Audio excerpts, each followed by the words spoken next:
People pay good money to see this movie. When they go out to a theater, they want cold sodas, hot popcorn, and no monsters in the projection booth. Everyone pretend podcasting isn't boring. Turn it off. Turn it off.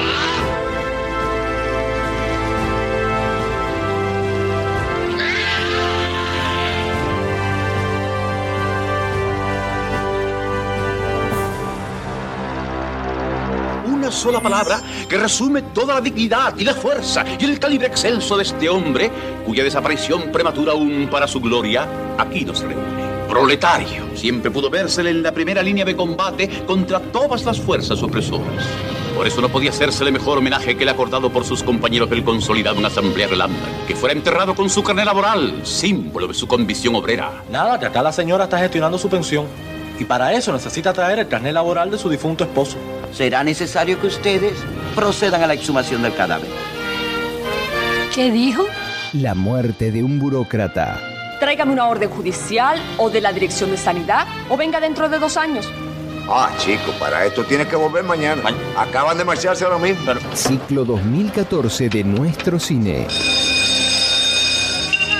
Sábado a las 23:30. Compañero. Welcome to the projection booth. I'm your host, Mike White. Join me once again is Mr. Rob St. Mary. Please fill in this form. Also back in the booth is Mr. Colin Gallagher. Howdy, thank you for inviting me back. We begin another month of fulfilling Patreon requests with one from John Redford, Death of a Bureaucrat. Released in 1966, the film was written and directed by Cuban filmmaker Tomás Gutiérrez Alea. The film tells the tale of a sculptor who created a wonderful machine for making busts. Unfortunately, the machine kills him. As a tribute to his hard work, he's buried with his labor card. All too soon, his wife and nephew find out that the government won't provide his pension without the labor card. It's a Kafkaesque nightmare that skewers bureaucracy and petty tyrants that we will be spoiling as we go along, so if you don't want anything ruined, please go watch the film and come on back. We will still be here. Colin, when was the first time you saw Death of a Bureaucrat, and what did you think? So the Too Long Didn't Read is I saw it in fall 2003, and I absolutely loved it. The real story, and the reason why I was really excited to be invited to be on this episode, is that it is a very sentimental movie for me, and it coincides with my first friendship when I moved to New York in fall of 2003. I had been living in Maine. I was lucky to have a video store that had a few New Yorker VHS by Louis Malle. It had a couple Romero movies. I was so excited to move to New York, to go to NYU and study film. And it started off terribly. I didn't find a good crowd of friends. I was like, why did I come here? And I had moved to the city with my band, and the drummer was taking some audio engineering classes and said, I met this dude. His girlfriend likes really weird movies. You should meet her. I think you guys would get along. And so I met Michelle, and she was the embodiment of the perfect New Yorker for me, which meant she was from New Jersey and had started coming into the city in the 60s. She had a rent-stabilized apartment in the Village in 1969. Somehow she was living in another rent-stabilized place in the West Village. In the 70s, she wound up in Italy and had been on the set of a pop movie that Alan Delon produced. There's other stories I won't say on the air. But anyway, the first thing out of her mouth was, have you seen the films of Tomás Gutiérrez Alea? And I had never heard of them. And she started screaming that, of course, NYU is never going to show me these movies. I'm going to rent from World of Video in Greenwich. Come over, I'll make you dinner.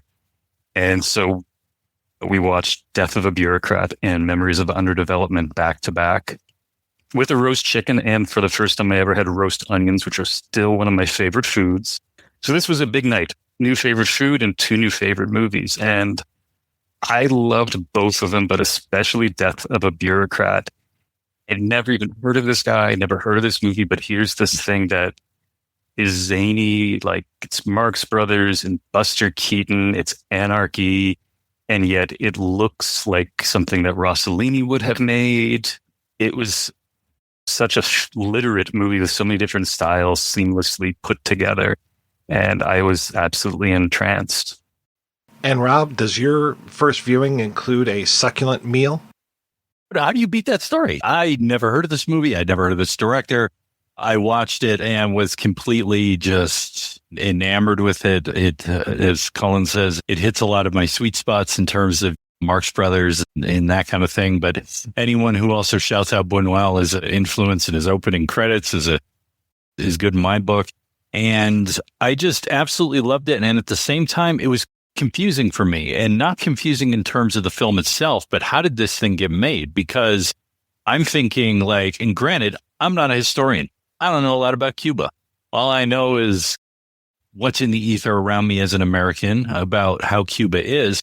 And to me, looking at this movie going, wow, this seems counter-revolutionary. This kind of seems like something that would be upsetting to the government. But maybe it was part of Castro going, hey, you know what we need? Less bureaucracy. We need things to flow a little smoother. So fine, go ahead and make the movie about the death of bureaucracy. Sounds good to me. But it really hits a lot of the stuff that I really enjoy. And I'm looking forward to sharing it with other people who feel like-minded, much the way Cullen talks about having been introduced to it by someone. I think this is one of those movies where those who are savvy should introduce others who are. I am very much in your boat here, Rob. I also did not have any sort of meal served to me while I was watching this. No roasted onions, which I also love. But holy cow, I am just so grateful to John Redford for requesting this. I had downloaded this movie forever ago. I must have seen a still or something, and just like the name of it, and oh, it's a comedy, but it's called Death of a Bureaucrat. I'm like, okay, yeah, sure, I'll do it. Let's check this out. And I never watched it until I had to watch it for this episode. And I cannot express just how delightful this movie is and how much of a great time I had watching this. And yeah, I was also pretty confused about this whole thing where they are just skewering bureaucracy and the system. And I'm like, now this seems like it's post-revolution. I don't think they're setting this before, what was it, 53 when the revolution was happening? I don't think that was before that. I think that this is contemporarily set, but I read this great chapter in a book called Humor in Latin America that Diane Marting wrote, and she was talking about, her article is called The Early Comedies of Tomas Gutierrez Alea, and she was saying that it's really a cultural thing in Cuba to basically take the piss out of other people and just to make fun of them mercilessly. And she's, maybe that's how this gets through, because I watched this one, I watched Memories of Underdevelopment, I watched The 12 Chairs, and each one of them really takes the piss out of the system. But this one especially, I just had such a blast with this, especially to set up this uncle character as this almost like hero of the revolution. He's making all these busts of Jose Marti, the Cuban nationalist poet philosopher. Yeah, like one of these guys where he's a philosopher, essayist, journalist, translator, professor, and publisher, like this huge national hero. And here's this uncle making these busts. And to get the story of the uncle, this guy at this funeral who's giving the sermon and everything, and I'm just like, oh my gosh, I'm already laughing. I'm laughing even at the opening credits. The opening credits are all set up like this amazing political document where it's like, whereas this, and just walks you through this whole thing. And I'm noticing as I'm watching it again the other day, little animations that will show up, like stamps will just appear on it. I'm like, okay, this is an interesting way of presenting this. And the way that the music cuts in and out and everything, I'm just like, okay, I'm in for a treat. I don't know what this movie is going to be, but it keeps up. I think you used the word anarchy. The anarchy is throughout this whole thing from beginning to end. It's amazing. So when you said music, I just wanted to interject. I was thrilled watching this for the first time to see that Leo Brouwer did the score. I don't know if you all know his work. He is one of the leading classical guitar composers. He has a piece called Danza Characteristica, which is like heavy metal riffage for classical guitar that is just so much fun to play and listen to. And I had no idea at the time that he was also part of the film industry. So it's a real pleasure to watch a lot of the Alea films because they must have been buddies. They made several movies together. So y'all were wondering how he might have gotten away with this. And Mike, thank you for pointing out that chapter is remarkable. I read that as well. But Alea was basically responsible for starting a film department with the government post-revolution. I think it was in like 59. He had studied in Italy in the early 50s. And he did a lot of documentaries about social issues going on. One of his, I think his first feature is Stories of the Revolution, which is incredible. And I think the second story in that is inspired by something with Che Guevara. And Che, according to Alea, showed up on set and gave technical advising about, this is exactly where I did an ambush. This is how I did it.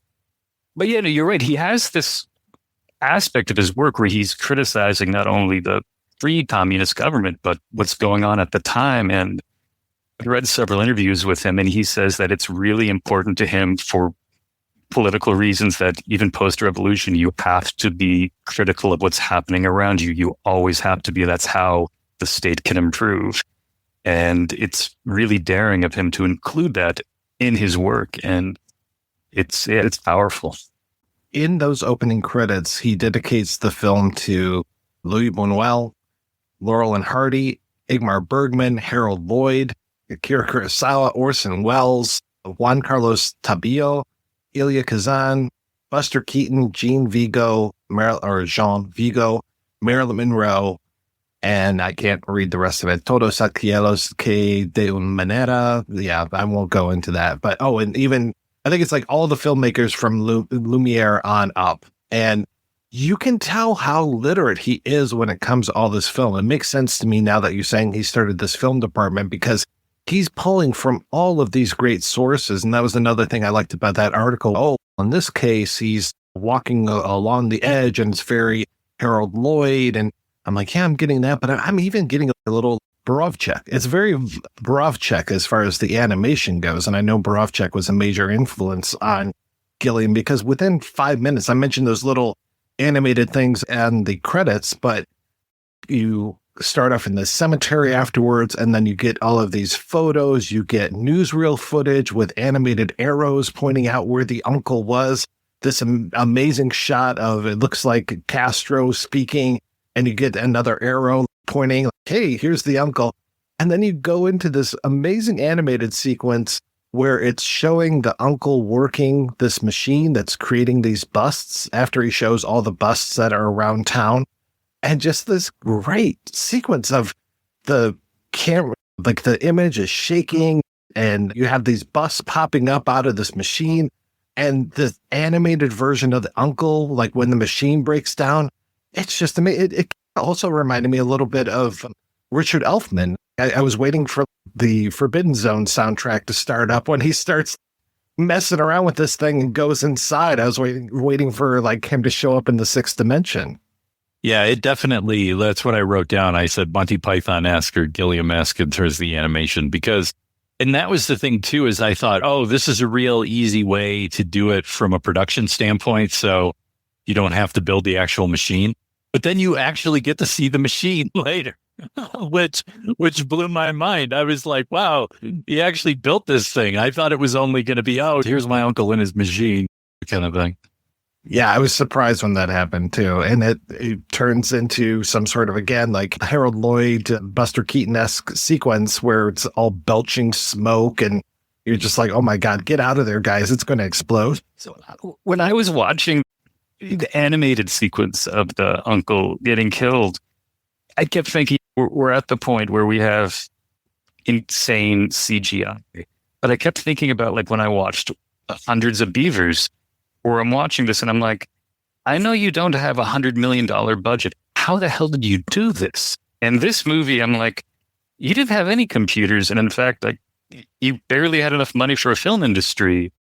Literally, like, how did you do this animation? There's just something so beautiful and wonderful and mysterious about it. And it's also very Gilliam-esque as far as the bureaucracy. I said Kafka-esque at the beginning. Of course, it reminds me of Kafka, and that's probably what's informing a lot of this, as well as I imagine some real life things. We were talking before we started recording about the airline industry and just how messed up that is when it comes to credits and cashing in credits and all the things that you have to go through or can't go through because there's so many small rules. And you see this and it so reminds me of Brazil. It reminds me of those sequences of, oh no, the inciting incident of Brazil is a dead flag. It's in the teletype and screws everything up. Here, they bury the uncle with this labor card, and that sets off this whole chain of events. And it's one of those movies that I just absolutely love, where it's, okay, this is screwed up. How's he going to unsort this and then screw up something else? And it just becomes that over and over through this movie. But the inventiveness of it just keeps you guessing and keeps you on the edge of your seat and keeps you, sorry to use the phrase, in stitches. Yeah. And part of it really is the reason why it is the way it is because of everyone understanding, I think, within the system that they're working, that if they don't follow things in the proper procedure, then they will be in trouble for doing so. So there's an incentive structure for formality.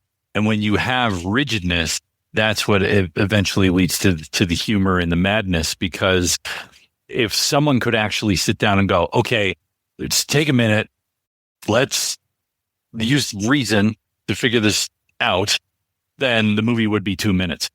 But because people are afraid of their position, they're afraid of something's going to happen if they go against doing it a certain way, then this is what leads to this kind of thing.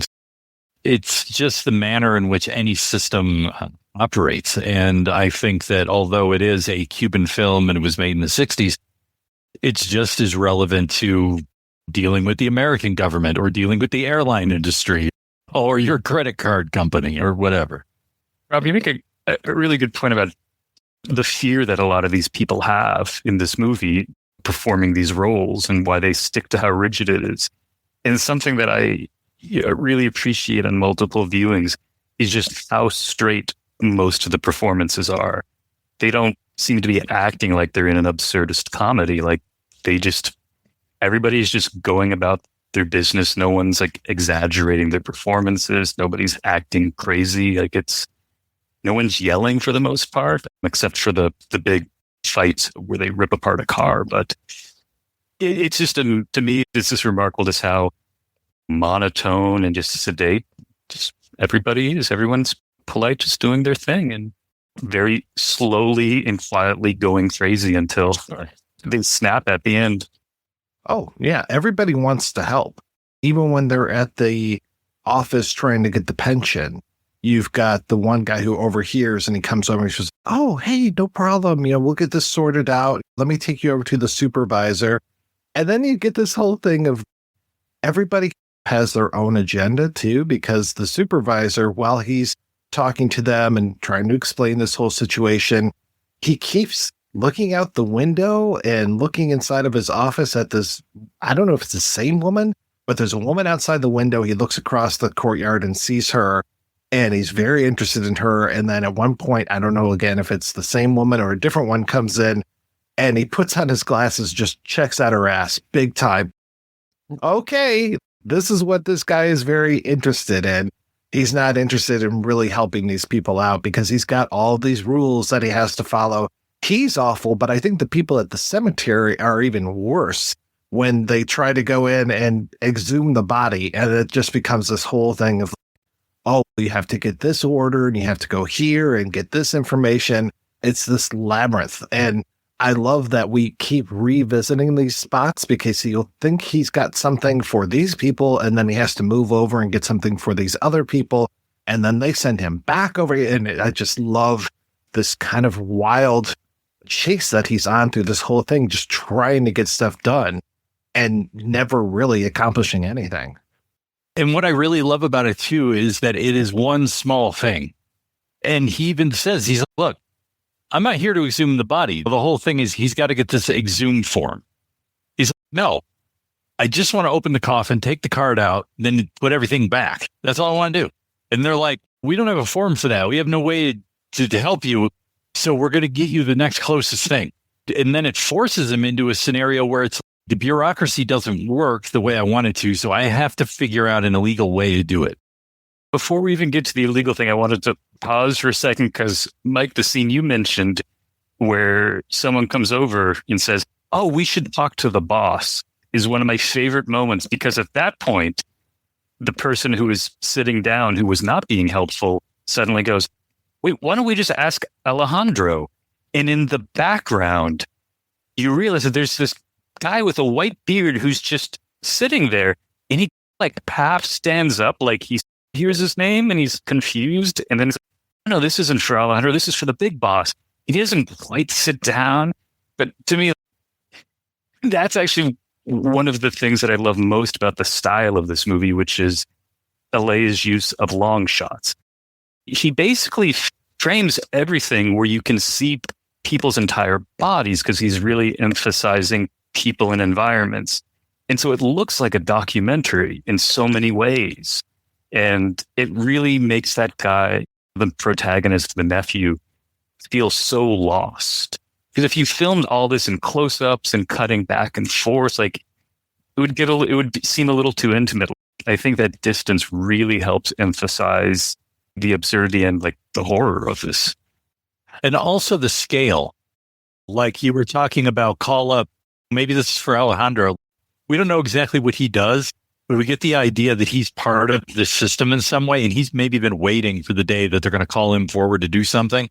But with the later, there's this thing where it's like, you need to go to table, you need to go talk to agent, whatever, 12, then you got to go to 47.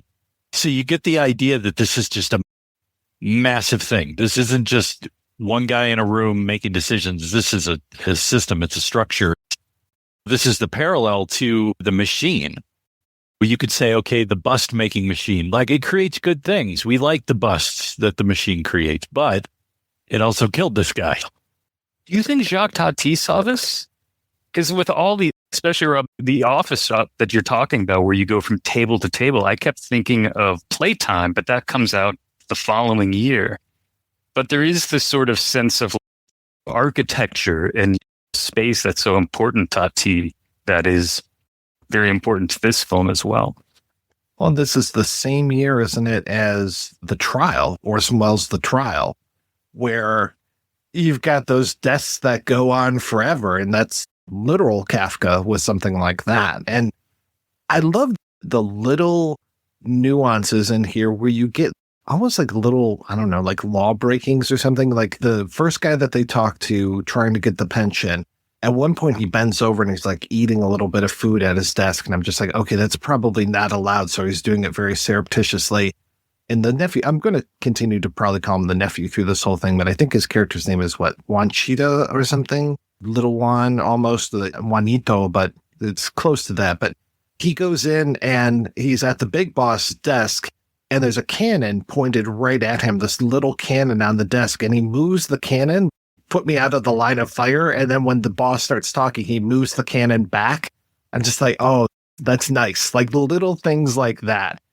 The people who really are the ones that are doing the actions compared to the bureaucrats who are stopping the actions. Like when he goes to the cemetery and there's the guy with the huge sickle who's just standing there, sitting there waiting for stuff. And I'm like, okay, at a cemetery, a guy with the sickle. All right, I like this.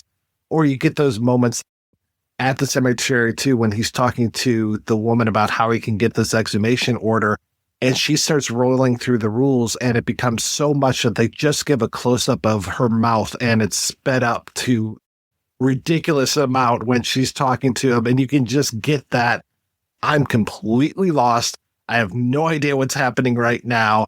And I love his reactions. His reactions are so great, and he plays this so well because he does have to be very quiet and very respectful for everything. There's very few times where he just loses his shit. The whole thing with stealing his uncle, he's like, all right, fine, we'll just steal him and then we'll put him back in. And so that becomes a big sort of second plot. Because who are these guys that they're the mortuary workers, which that whole scene is so bizarre because when he goes there for the first time, there's just some guy with the scythe just sitting there. It's like Seventh Seal or something. Just waiting around. I'm deaf. Who needs me? And then he meets those guys and they go to a cafe. They seem a little taken aback. We're professionals. Of course we know how to do this. And then the waiter flashes vampire teeth. And then when it cuts back to them, the guy's trying to light a cigar and the match explodes spontaneously. It's just such like a weird 1-2 of the edit because you don't expect the vampire teeth. Then it cuts back and you're waiting for their reaction to the teeth.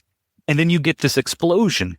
And then the scene's over. It's such a strange way of editing audio, but I love it. And it's so unexpected. And it doesn't happen again.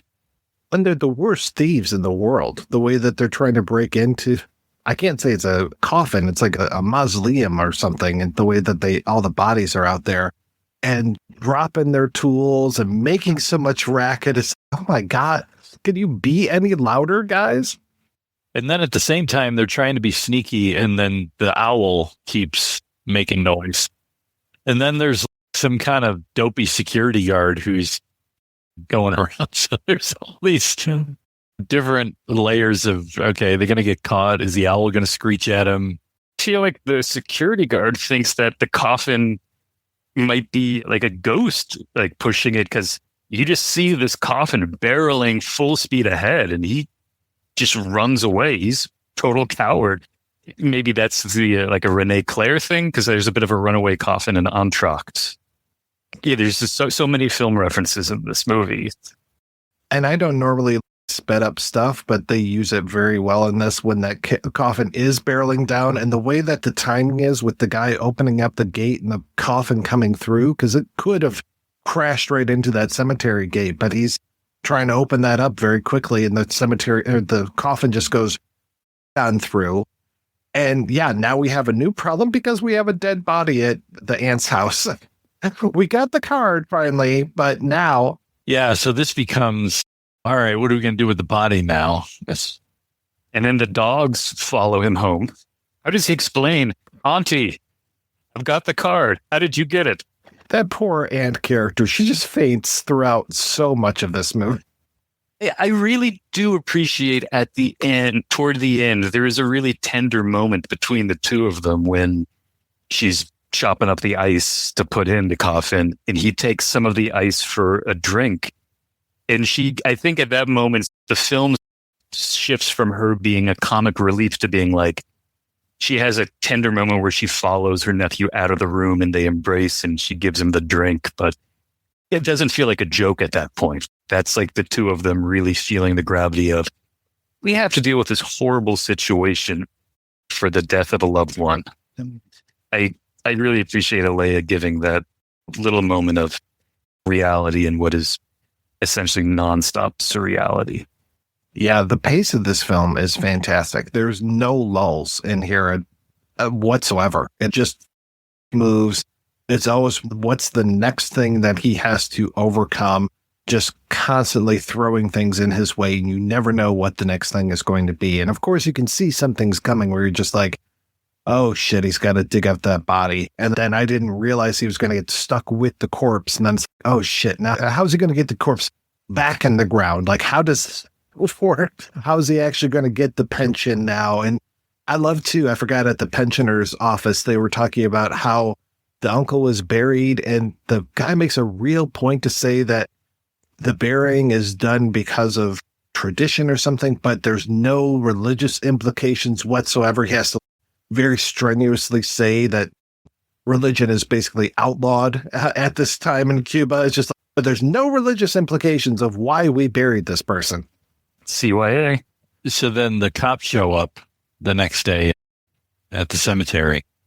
And this was the thing that really, like I was talking about before, if you're not making fun of the state already, direct beating up the cops, getting in a fight with cops.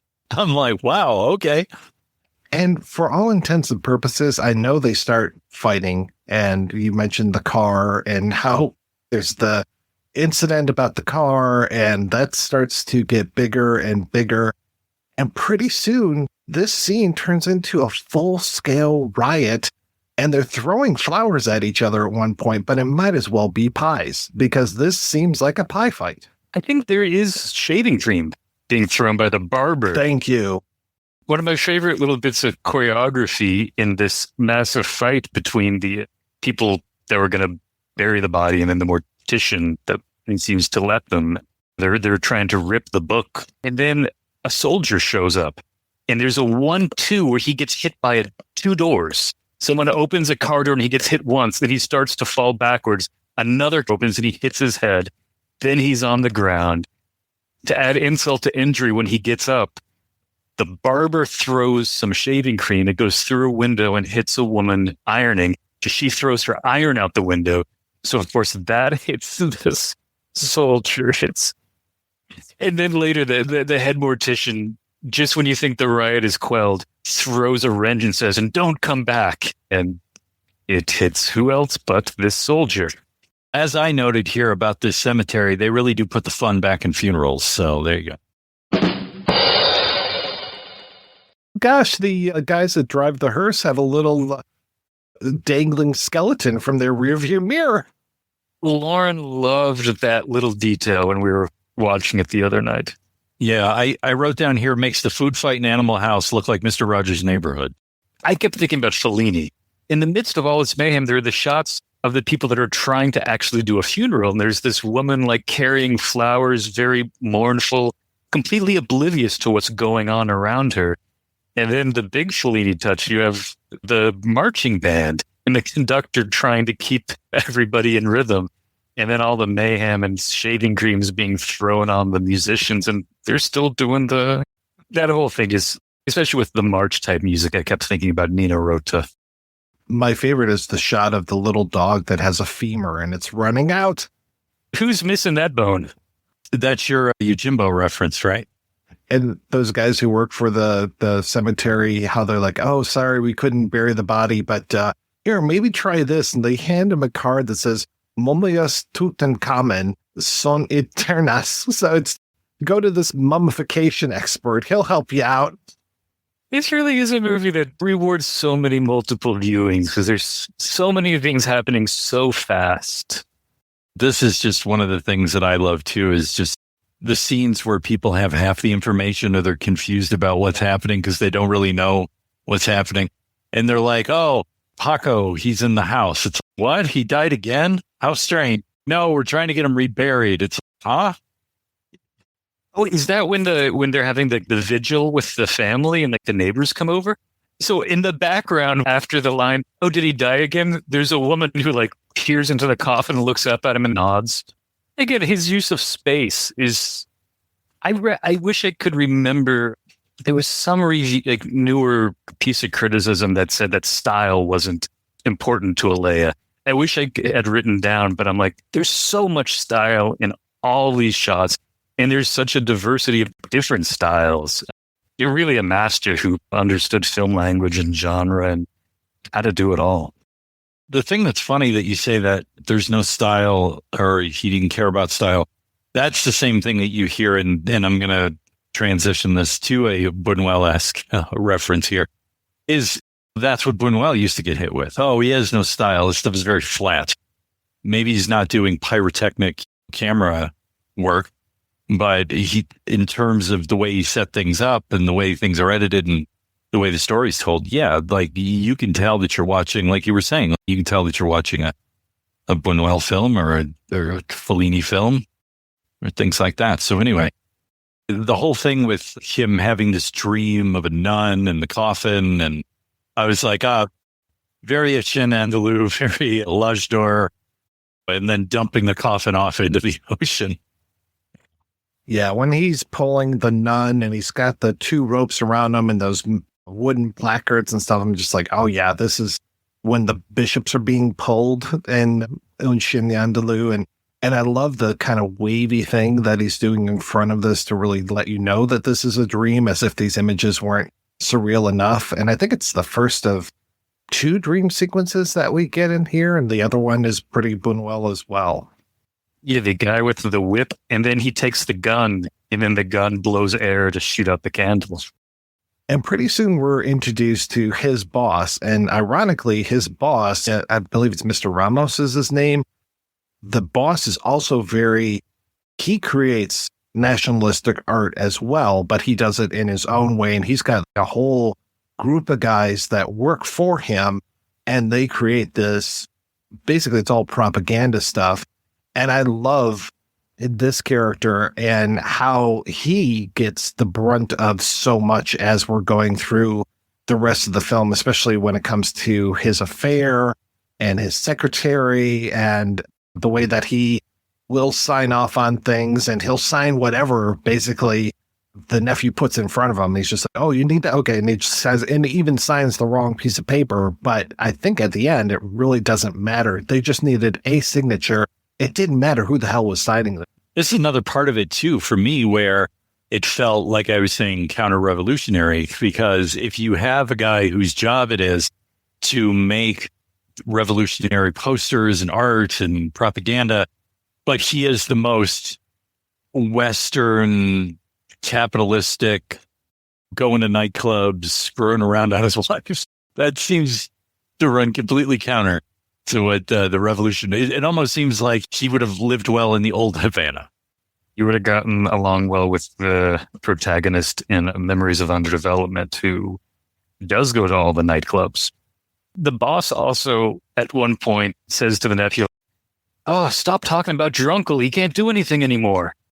Okay, he's been dead 3 days. He was such a good worker that he buried him with his card. But, okay, that was 3 days ago. Move on. He's no longer productive. So much for remembering the great people of the past. Ancient history. And I like how he just stops, because he's obviously trying to hope that the secretary looks, but he'll just flex his arm in front of his employees, hoping that they'll admire him. Yeah, it's like he's some sort of, I almost said Stalinist ideal, but I don't know if they were going for that in this one. But this is also around the time that we get introduced to the whole idea of labeling things, because you have the one guy who's working on this new artwork for the revolution, and it's an octopus, and it's got labels on its arms like General Motors, Mexican Steel, United Fruit. So one of my favorite companies, and there's a whole thing about United Fruit that we could get into, but that is labeling these arms on this octopus. And then pretty soon, you were talking about that scene where he has to go from table to table. He has to put out a thing to go around his neck that has his name, I think, or it's a number. It's a number. So he gets numbered. And even those women at that nightclub, I don't know, but I was looking at one side of them and it almost looked like they had numbers on their sides. And this whole idea of labeling things or numbering things becomes this whole thing throughout the rest of the film. And I'm like, how clever is that to start it with this labeling of this octopus and then move on to basically make him such a cog in the wheel that he doesn't even have a name anymore. He's just a number being moved from table to table. That's a really good point. And I think it's also in this sequence with the Mr. Ramos character where we start to see the Smash Bureaucracy or Death to Bureaucracy poster. Yeah, Death to Bureaucracy poster. Yeah, where that will keep coming up until it's featured so prominently, especially at the end of the movie. And just him in the various going from table to table, he's in this, department of paperwork, and then just drowning in the paper, just the idea that the system is so anti-human, it's gone just out of control in that way. Like, I'm reminded of another movie, this a few years later, but Even Dwarves Started Small. Oh yeah, the Herzog. And Herzog said that when he was asked why did he cast this movie with little people, he said, it's to show that the world that we live in has gotten out of scale, that we're all living in this world that's out of scale and it's no longer at human scale. So I get the feeling with this too, to a certain extent, although they're not played by little people. Even the desks you're talking about, where he goes from desk to desk, it's dehumanized because there's a Zeppelin that goes around up top dropping little notes. And you can't even walk over to give a note to somebody. really emphasizes just how alien this environment has become. I have that at work. I have people who would rather send me a message through a company chat than walk over to my desk and have a conversation with me. I'm guilty of that. It depends on the employee and the conversation. Yeah, you don't want to look like you're talking all day, even though you are talking all day. This meeting could have been an email. This email could have been a fist fight. And this fist fight / email / meeting probably never needed to happen. Just leave me alone. Just push the paperwork through. You come to the one guy at that office, and there's this whole thing with glasses. I talked about how the one guy was checking out the woman's ass and looking across the way, like how he has to put on the glasses to enjoy the view. And there's one guy, I think it's table number 46, where he can only see him when he puts on his glasses and takes the glasses off. And then he takes that piece of paper, and at first I thought he was like ripping it up, but he's tearing a piece off of it. It takes the longest time for him to tear this piece of paper apart, and just he's so careful about it. It makes it so painful because the nephew just needs this thing. Just give him the signature, give him the stamp, give him the slip of paper. Let's hurry this thing up. And instead it just becomes this painstaking process. I think it's somewhere around here where he goes to another office, and it's lunchtime or something. And as soon as the bell rings, the guy's about to sign it or stamp it. As soon as that bell rings, it's okay, well, work's over. The worst part about that is he should have been the previous person in line, but he walks up to the desk and the guy says, no, go to the end of the line. So he walks all the way through one room, through another room, around the room, and he's about to get at the back of the line, but there's someone carrying a huge pile of papers. So he steps back and is a nice guy and says, I'll let you step ahead of me. And while the guy is putting the papers down, someone slips in and cuts him off. And there's just that sense that, oh, if that guy just hadn't done that, he would have gotten that stamp. And then, of course, that leads to him now once again resorting to illegal means, and he hides in the office to get the stamp. And for once, things seem to be working out, except now he's locked in the office and has to go on the ledge and cue the Harold Lloyd reference. And I love him hiding in the closet while the janitor comes in for some stuff, and he's got the broom hidden over his face. He's just standing there so natural. What the... Mike, why do you give me these movies about people hiding in closets? Because this was happened in the burglar movie with Whoopi Goldberg. And then later he's going to be stuck in another closet in this movie watching his boss and the secretary. Because if that had happened, then the nephew would not have gotten the signature. At least the secretary didn't kill the boss in this one. The all-important one. I love when he does break back to the guy's desk and he's stamping it with every single stamp that's on this person's desk.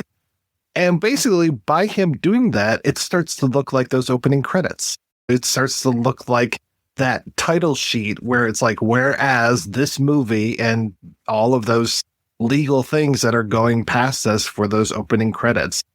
And the room that he hides in before he goes out onto the roof, I'm just like, where is this? It feels like he's exploring all of these rooms that have been abandoned with this stuff. And Rob, you're talking about the whole idea of the little people in Even Dwarfs Started Small. And I love that around this point is also where we get the first really high angle shot, because we have him and we have people looking up at him, but not too often, as he's trying to crawl across the roof and get into an open office.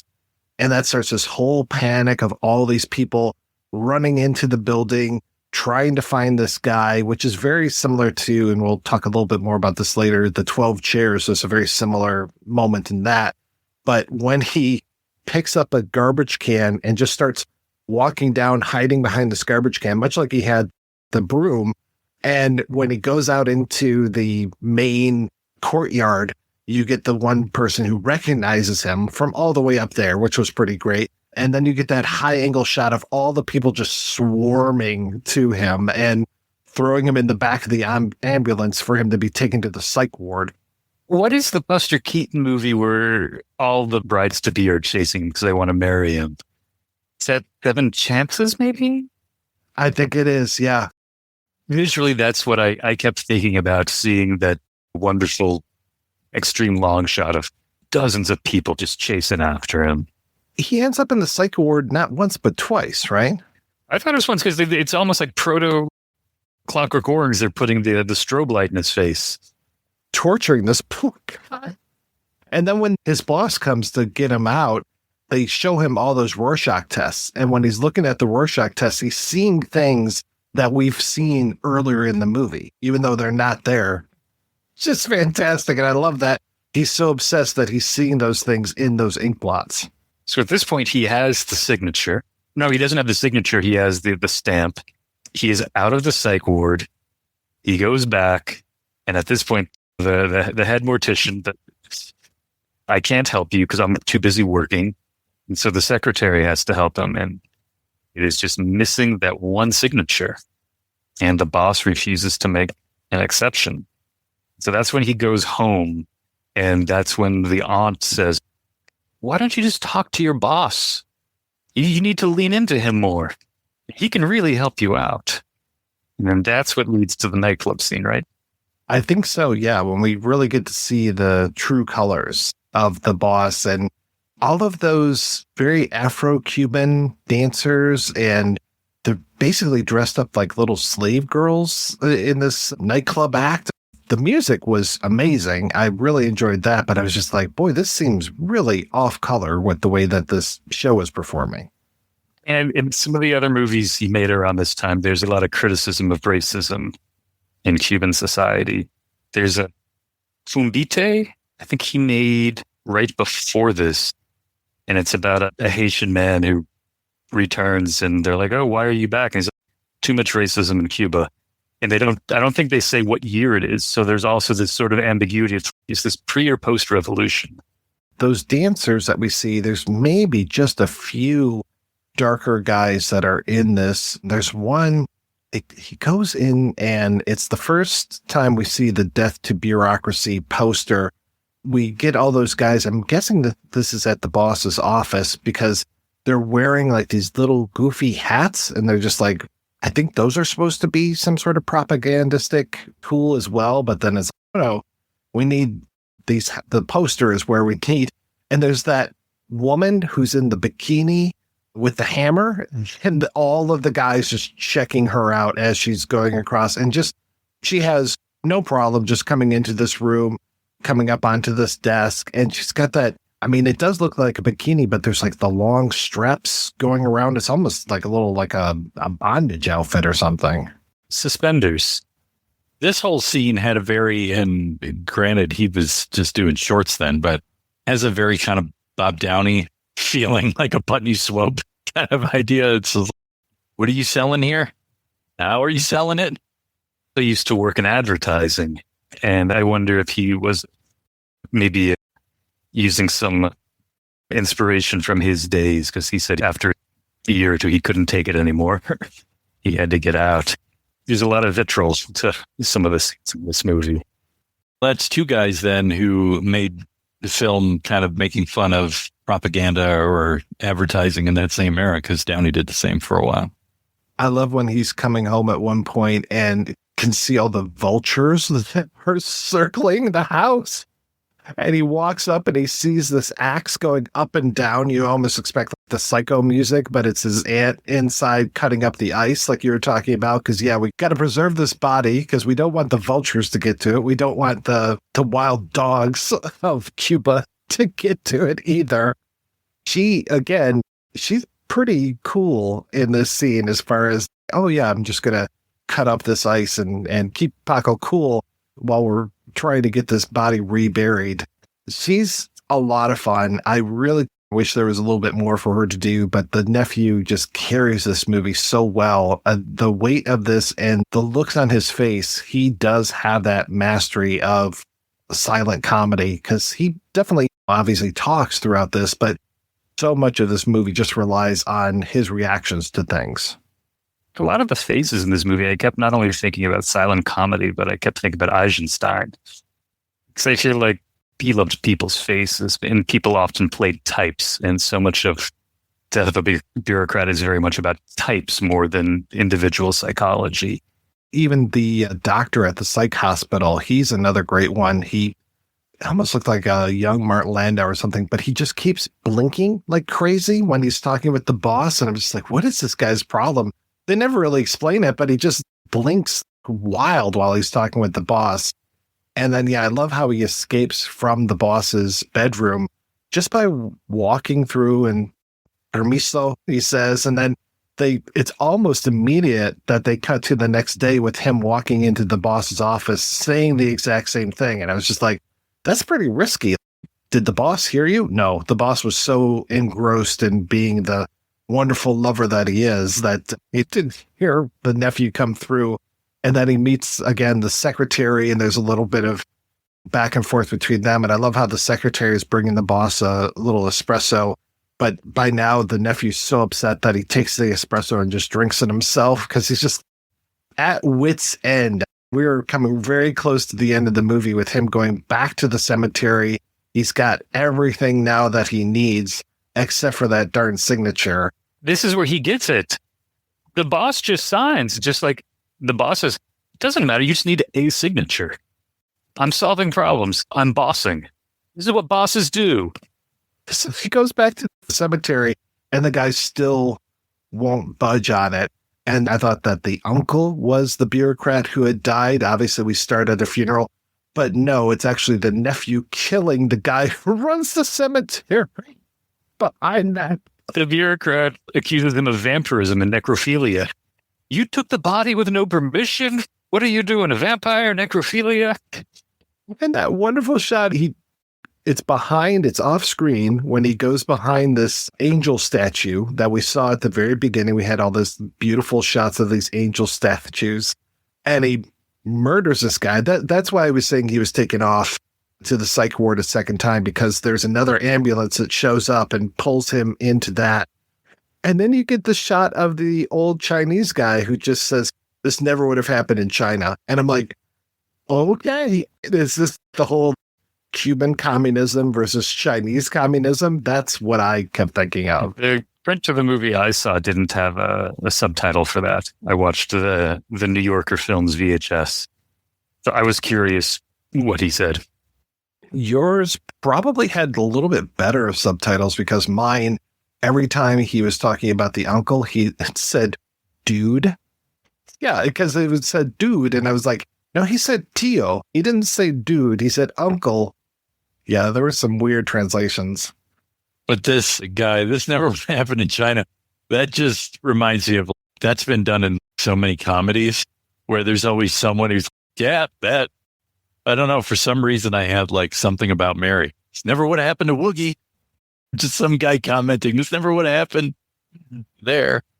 I love how the movie ends with basically almost two funerals going on, because you have the funeral of the bureaucrat and you get to see the lovely procession of the horses that are draped in black and have the ornate headpieces and the beautiful coffin and the carriage that the body is in, and all these people walking behind it and crying. These are all these very familiar faces of all these other bureaucrats that we've seen through there, including the woman from this cemetery. And then meanwhile, you've got the aunt. They finally have come to take away the body, and she's running after the vehicle that has that, and she's just trucking through downtown Havana. It looks, and that again, it looks like it's a little sped up. So she's just trucking after this car, and looks like she's not even a human being anymore. The system will drive you to murder. The system will drive you to madness. The other thing that I wrote here, I put in brackets, is libertarian comedy, a la Ghostbusters. It's those government people. They'll drive you crazy every time. Now that we've reached the end of the movie, I forgot to mention one of my favorite bits is at the very beginning. As soon as the credits end, there's the flush of the toilet on the soundtrack. I also like the placement because it's right when the credits cut to the statues of the babies and angels at the cemetery. Is that flush supposed to be for the credits, or is this for the angels in the cemetery? Which blasphemy is this, about the people who made the movie or the religious setting at the cemetery? Very irreverent, juvenile soundtrack, but loved it. And that lovely end shot through the gates of the cemetery with the mourners still going, and then the fin comes up and it's that same typewritten face that we saw from those opening credits. Everything in this movie seems so well conceived and well executed, and just it feels nothing is just a throwaway kind of thing. It feels like all of this was meant to be in this film. Well, Leia seemed to be a multi-talented person. I mean, he was a musician. There's a really good documentary called Teton, his nickname, that is on the Criterion edition of Memories of Underdevelopment and is also on their streaming site. But it shows him his office. He drew. He was an artist as well. So he seemed to have a real command for a lot of the different elements that would go into cinema.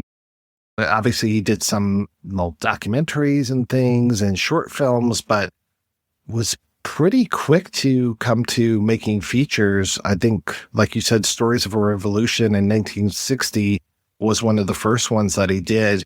I did not see that one, but I did watch The 12 Chairs, which was funny because I had been wanting to rewatch the Mel Brooks film, The 12 Chairs, for a long time. And then I was reading more about this one and reading that it really, because the thing about The 12 Chairs that I liked about the Mel Brooks one was that it's set during the Russian Revolution, but it really feels like this one, the Aaliyah film, takes more of that revolutionary setting and this whole idea of this kind of disgraced bourgeoisie, and then matching him with the proletariat who looks a lot like the nephew, but it's a different actor. I had to look that up, and pairing them together. So it's the have and the have not, and the two of them trying to work together to find this one chair out of a dozen that his grandmother, the bourgeoisie person's grandmother, put all of her jewels into this chair, and it becomes this mad race.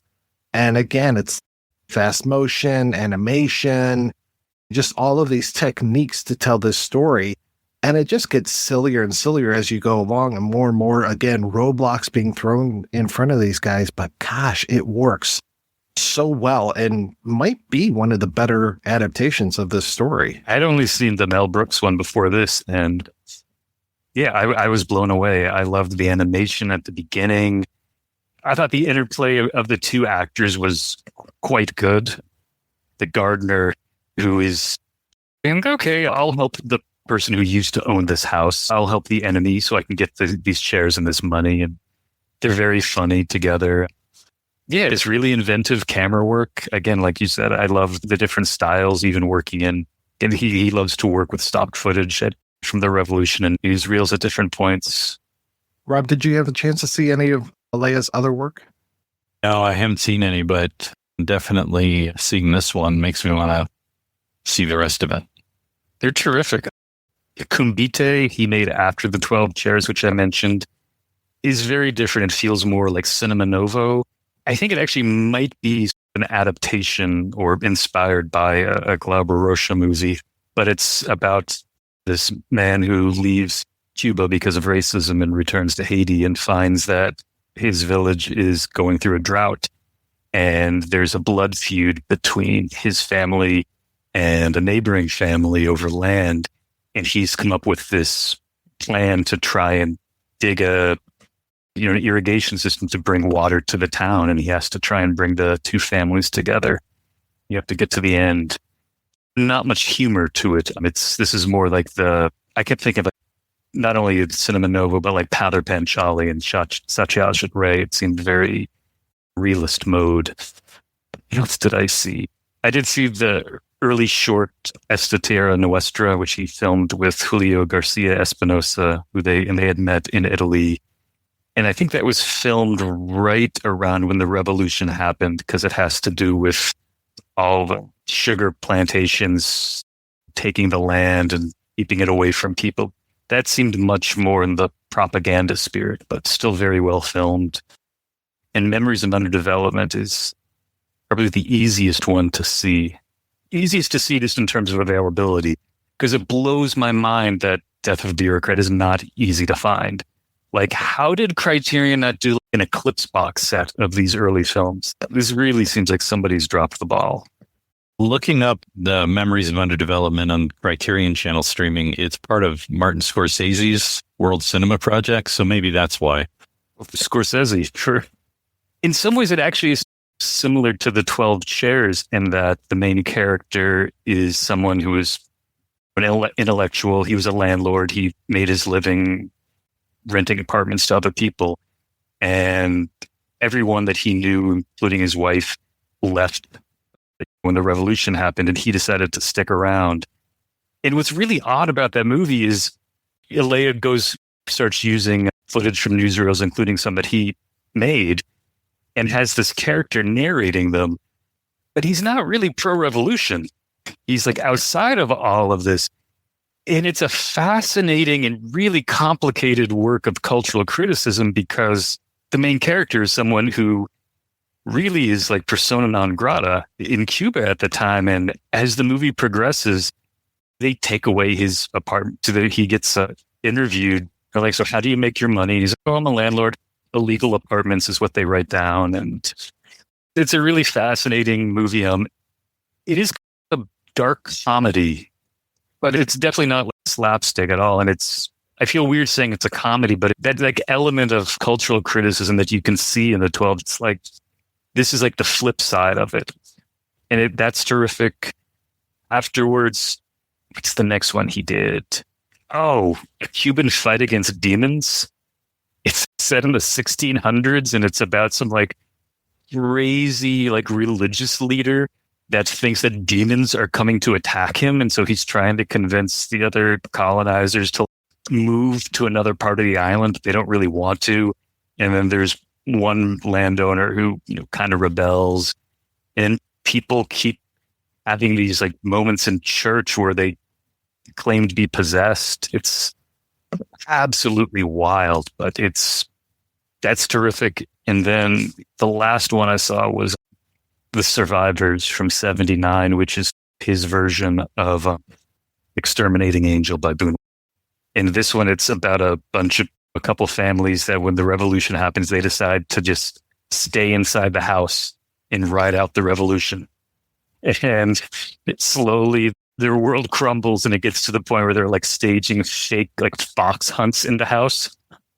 Maybe that's what made me start looking at Members of Underdevelopment like as a dark comedy, because he keeps coming back to these characters that refuse to adapt to changes that are happening and just clinging to the past so desperately. It's funny that you mentioned that, because when I was looking at the film he made in '76, The Last Supper, a pious plantation owner attempts to teach Christianity to 12 of his slaves by inviting them to participate in a reenactment of The Last Supper. I was like, oh, I wonder if that's very Buñuelian, because I think of the reenactment of the Last Supper that Buñuel did with all of the beggars. And I'm like, yeah, Verdiana. That whole thing in Verdiana, yeah.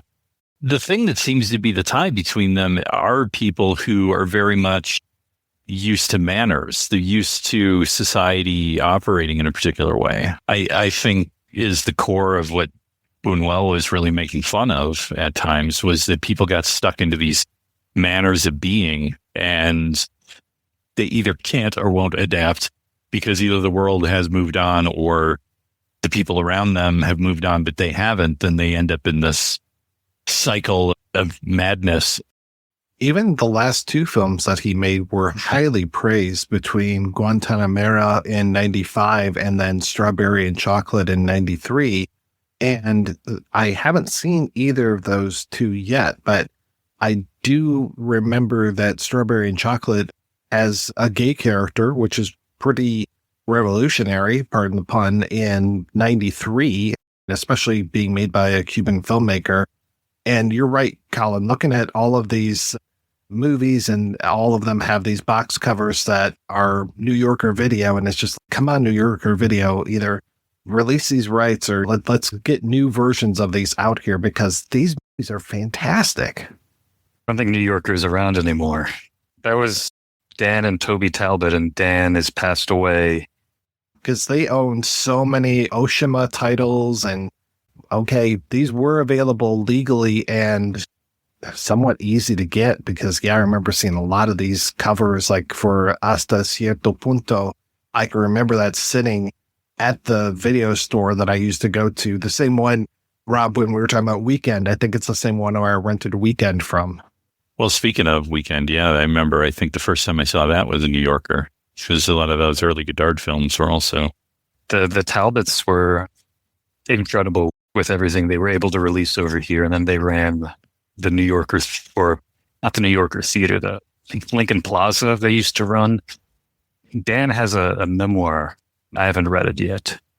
Yeah, I definitely want to explore more of these Aaliyah films. And now that you say that The Survivors is very Exterminating Angel, I'll throw that into the Dropbox, Rob, so we can watch that in preparation for our episode about that later this year. Are you doing a whole Buñuel month?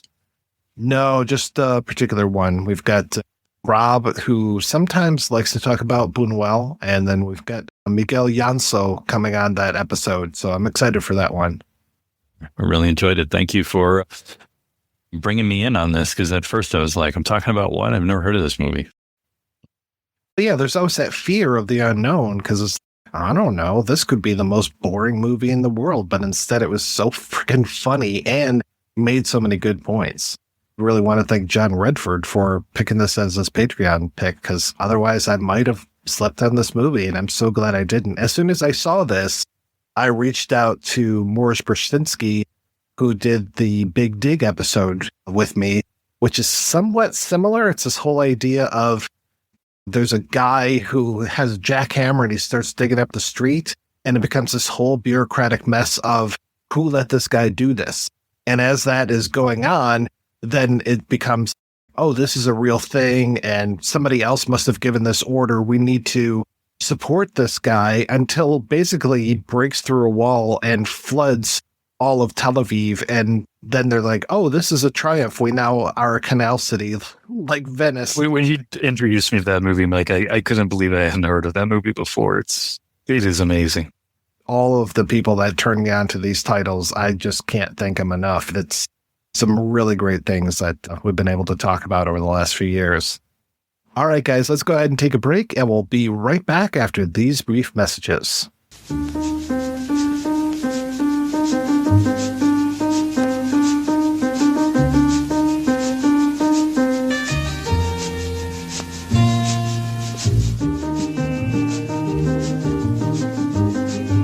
Nina?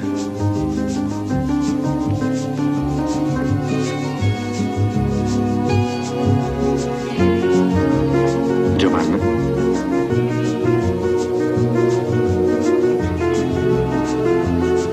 Max? No.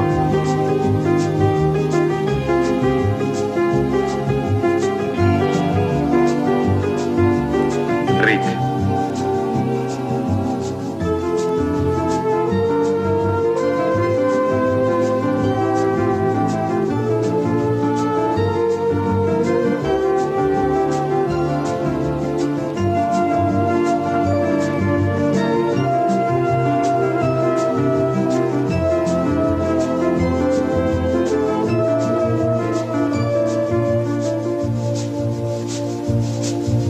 Ho letto tutto, non so più che leggere. Le massime di Mao.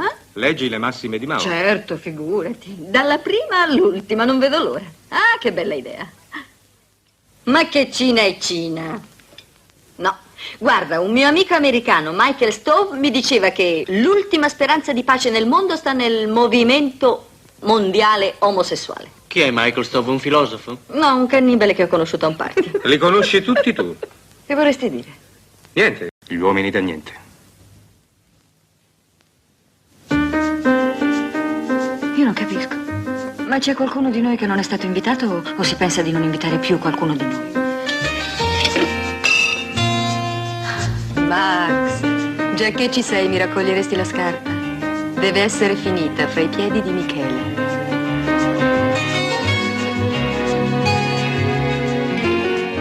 That's right. We will be back with a discussion of Love Circle, or Mette un sera a cena. Until then, I want to thank my co-hosts, Colin and Rob. Rob, what's the latest with you? Like I said, it's been fun to be on here more than I have in the past few years. Things have calmed down a little bit in my life, but at the same time, I think the last episode I was on, I said I was writing a novel. I've now finished it, so I've got a first draft, 104,000 words. Yeah, there's a lot of editing, but I'm letting it rest. I'm going to let it sit for a couple of months, and then I'll get to it maybe later in spring, and then give it an edit. See if it's releasable. Who knows? But it's been a good practice. It's the first time I've tried to do that in almost 25 years. So I found actually an old manuscript of another novel that I wrote back in 2001, and so I'm going to look at that and see if that's salvageable or worth spending time on. I was a younger man then. I had hair. I was not as corrupted as I am today. No, just kidding. But no, it's been lovely. And thank you guys. And I'm looking forward to being back on later, as you mentioned, Mike, talking about my main man, Luis Buñuel. So it'll be fun. And Cullen, what's new with you?